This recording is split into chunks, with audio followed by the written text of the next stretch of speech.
wabarakatuh. Perkenalkan, saya Fitri Rahayu dari kelas E2 NIM 2210541014. Nah, kali ini kita akan membahas tentang permainan berulang dalam dilema tahanan.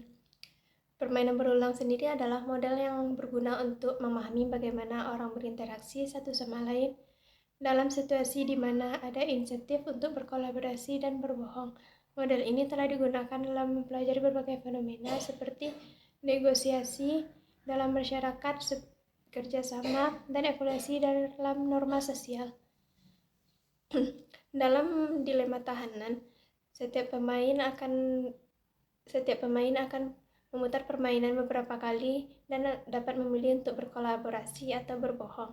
Seperti tabel berikut ini. Tabel ini menunjukkan adalah tabel payoff dalam permainan dilema tahanan. Permainan ini adalah model sederhana yang digunakan untuk mempelajari bagaimana orang membuat keputusan dalam situasi di mana ada insentif untuk berkolaborasi dan berbohong. Kolom pertama berisi untuk pemain pertama, pilihannya adalah berkolaborasi atau berbohong. Sedangkan baris pertama berisi pilihan untuk pemain kedua, yaitu pilihan ini juga tentang berkolaborasi dan berbohong. Sel-sel dalam tabel payoff untuk setiap kombinasi pilihan. Payoff adalah hasil dari permainan untuk setiap pemain. Payoff diukur dalam tahun penjara. Jika kedua pemain berkolaborasi, maka mereka berdua akan mendapatkan 3 tahun penjara. Ini adalah hasil terbaik untuk kedua pemain.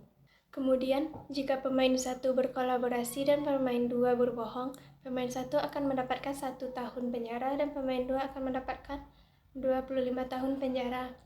Ini adalah hasil yang baik untuk pemain 1 dan hasil yang buruk untuk pemain 2. Nah, jika kedua pemain tersebut berbohong, maka mereka berdua akan mendapatkan 10 tahun penjara. Ini adalah hasil buruk untuk kedua pemain. Dalam tabel berikut adalah di kolom pertama berisi tentang pilihan untuk pemain 1. Pilihan ini adalah berkolaborasi dan berbohong. Selanjutnya, baris pertama berisi tentang untuk pemain 2, yang mana berkolaborasi dan berbohong. Sel-sel dalam tabel berisi payoff untuk setiap kombinasi pilihan. Payoff adalah hasil dari permainan untuk setiap pemain. Payoff diukur dalam ratusan dolar per bulan. Jika kedua pemain berkolaborasi, mereka berdua akan mendapatkan 300 dolar per bulan. Ini adalah hasil terbaik untuk kedua pemain.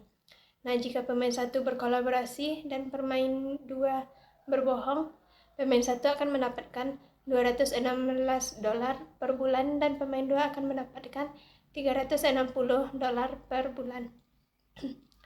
Ini adalah hasil yang baik untuk pemain 2 dan hasil yang buruk untuk pemain 1.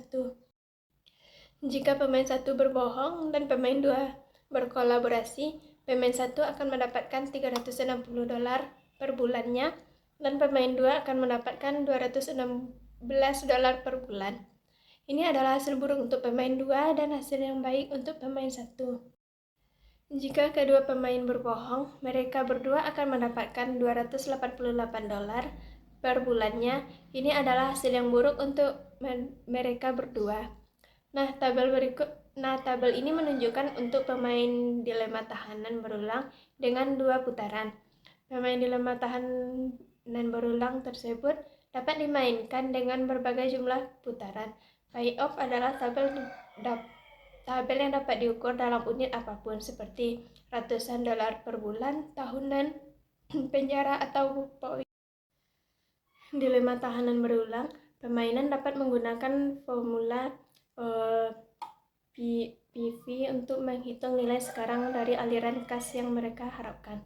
Dari berbagai strategi yang berbeda, pemain kemudian dapat memilih strategi yang memaksimalkan nilai sekarang dari aliran kas mereka. Nah, seperti tabel berikut adalah menunjukkan yang berisi 2 contoh solusi untuk dilema tahanan, yaitu dengan menggunakan penalti dan hadiah. Pada contoh pertama, tabel menunjukkan dilema tahanan dengan penalti untuk defektor tunggal. Dalam skenario ini, jika hanya 1 pemain yang berkhianat atau defektor, maka pemain tersebut akan dihukum dengan hukuman yang lebih berat daripada jika kedua pemain tersebut bekerja sama atau kooperator. Kemudian suami dan istri. Suami dan istri adalah dituduh melakukan kejahatan dan ditahan secara terpisah. Mereka tidak dapat berkomunikasi satu sama lain. Jika penuntut memiliki bukti yang cukup untuk menghukum mereka berdua, maka jika mereka berdua mengaku, mereka akan dapat 1 tahun hukuman di penjara. Namun jika satu orang yang mengaku, jaksa penuntut dapat menawarkan kesepakatan kepada orang yang mengaku. Orang yang mengaku dibebaskan, sedangkan yang tidak mengaku 25 tahun di penjara. Selanjutnya penalti. Jika hanya satu pemain yang berkhianat, maka pemain tersebut akan dihukum dengan hukuman yang lebih berat. Contohnya, defektor akan dihukum 21 tahun penjara, sedangkan kooperator akan dihukum 3 tahun di penjara. Nah, perhatikan tabel berikut ini. Tabel sebelumnya menunjukkan hasil dari permainan pioner dilema antara dua negara. Ors dan Terz. Permainan ini menggambarkan situasi di mana kedua negara memiliki dua pilihan, menawarkan insentif kepada perusahaan untuk poin ke negara mereka atau tidak menawarkan insentif. Nah, Ors is insentif. Dalam situasi ini, kedua negara menawarkan insentif kepada perusahaan. Hal ini menyebabkan perusahaan pindah ke dua negara, sehingga tidak ada negara yang mendapatkan keuntungan lebih dari negara lain. Namun, kedua negara harus menanggung biaya insentif sehingga hasil ini tidak deal. Nah, selanjutnya dalam situasi ini, Ors menawarkan insentif kepada perusahaan, sedangkan Terz tidak menawarkan insentif. Hal ini menyebabkan perusahaan pindah ke Ors sehingga Ors mendapatkan keuntungan dan Terz mendapatkan atau kehilangan keuntungan. Namun, Ors harus menanggung biaya insentif sehingga hasil ini tidak deal bagi Ors. Kemudian Ors non. Dalam situasi ini, Ors tidak memiliki atau menawarkan insentif kepada perusahaan, sedangkan Terz menawarkan insentif. Hal ini menyebabkan perusahaan pindah ke Terz sehingga Terz mendapatkan keuntungan dan Ors kehilangan keuntungan. Namun Ors tidak menanggung biaya insentif, tetapi tetap kehilangan keuntungannya.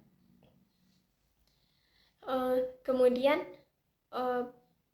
dalam situasi ini, kedua negara tidak menawarkan insentif kepada perusahaan. Hal ini menyebabkan perusahaan tidak pindah ke negara mana-mana, sehingga tidak ada negara yang mendapatkan keuntungan atau kehilangan keuntungan. Namun, kedua negara tidak menanggung biaya insentif sehingga hasil ini deal. Dalam permainan Pioneers Dilemma, insentif adalah dominan strategi untuk semua negara. Hal ini berarti bahwa terlepas dari apa yang dilakukan negara lain, selalu lebih baik dari negara lain untuk menawarkan insentif.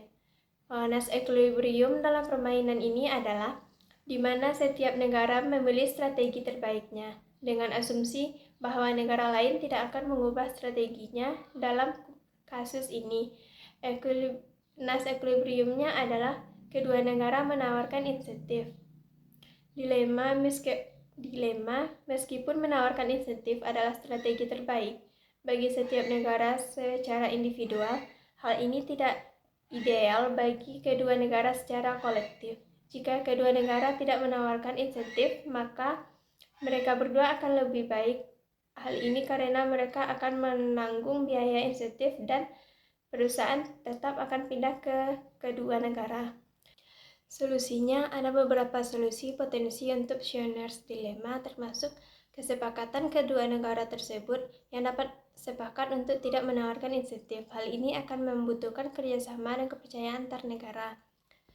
Nah, investasi pihak ketiga. Pihak ketiga seperti organisasi internasional dapat memaksakan aturan yang melarang negara menawarkan insentif.